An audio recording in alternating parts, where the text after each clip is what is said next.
एक बच्चा जो बचपन से आर्ट्स बनाना चाहता था, उसकी रुचि आर्ट्स में थी। वो नई नई पेंटिंग्स और डिजाइन बनाता था। आज फिजिक्स के सवालों में उलझा। एक लड़की जिसे खेती में बहुत ज़्यादा रुचि थी, उसने बचपन से खेतों में काम किया था, अब वो नीट का सिलेबस ढो रही है। और एक लड़का जो आईएएस बनना चाहता था, अब जेईई की कोचिंग मॉड्यूल भर रहा है। सवाल ये है, क्या ये सपने इनके हैं या किसी और के थोपे हुए? आज के दौर में सपनों को जन्म नहीं दिया जाता, उन्हें बेचा जाता है। कोचिंग कंपनियां, सोशल मीडिया इन्फ्लुएंसर्स और कुछ बड़े यूट्यूब चैनल एक ही सपना हर बच्चे के दिमाग में ठूस रहे हैं। आईआईटी निकालो, नीट क्रैक करो, आईएएस बनो। लेकिन कभी आपने सोचा है, आईआईटी की सीटें सिर्फ 17 से 18 हज़ार हैं। नीट में लाखों बच्चे बैठते हैं, लेकिन एमबीबीएस सीटें बहुत कम हैं। आईएएस में हर साल सिर्फ 180 लोग चुने जाते हैं, तो बाकी लाखों बच्चों का क्या? अब सवाल ये है कि हर बच्चे को एक ही रास्ते पर क्यों धकेला जा रहा है? मान लीजिए एक बच्चा आर्ट में अच्छा है, उसका मन है पेंटिंग बनाना, डिजाइन बनाना या सिंगिंग में अच्छा है। वो दूसरा बच्चा एग्रीकल्चर बैकग्राउंड से है, जो जैविक खेती करना चाहता है। वो जैविक खेती सीखना चाहता है और क्रांति लाना चाहता है, खेतों से जुड़ना चाहता है। लेकिन सोशल मीडिया पर चल रहे सक्सेस रील उन्हें यह बताते हैं कि अगर तुम जेईई या नीट नहीं कर रहे हो तो तुम जीवन में फेलियर हो। कोचिंग सेंटर भी यही सपना बेचते हैं।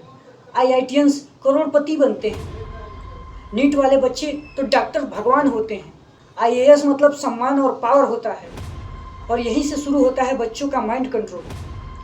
अब हम जानेंगे कि बच्चों का माइंड कंट्रोल किया कैसे जाता है। बड़े बड़े टॉपर्स की सक्सेस स्टोरी को बार बार दिखाई जाती है, इमोशनल एड्स दिखाया जाता है। माँ का सपना आईआईटी, पिता का सपना एम्स। अगर तुमने हार मानी तो तुम्हारे माँ बाप की मेहनत बेकार जाएगी। आईआईटियंस ही देश का भविष्य बनते हैं और बच्चों को गिल्ट और प्रेशर्स में डाला जाता है। अब वो बच्चा जिसे कभी कला में मजा आता था, वो कला में माहिर था, वो अब कोशिकाओं की संरचना रट रहा है। जिसे खेतों से लगाव था, वो अब प्रेशर कुकर की तरह हर रात फार्मूलों में उलझा हुआ है। लाखों बच्चे उस रेस में लग जाते हैं जिसमें सीट से कुछ हजार होती हैं।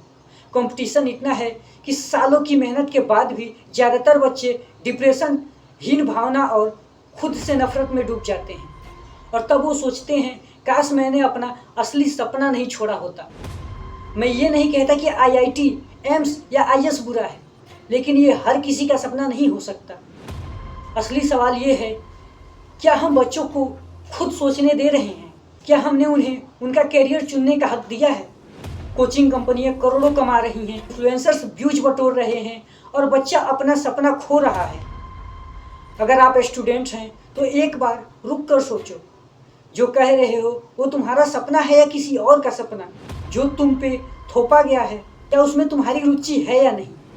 और अगर आप पेरेंट हो तो बच्चों को सपने दिखाने से ज़्यादा रुचि है उन्हें उनका सपना खुद खोजने देना।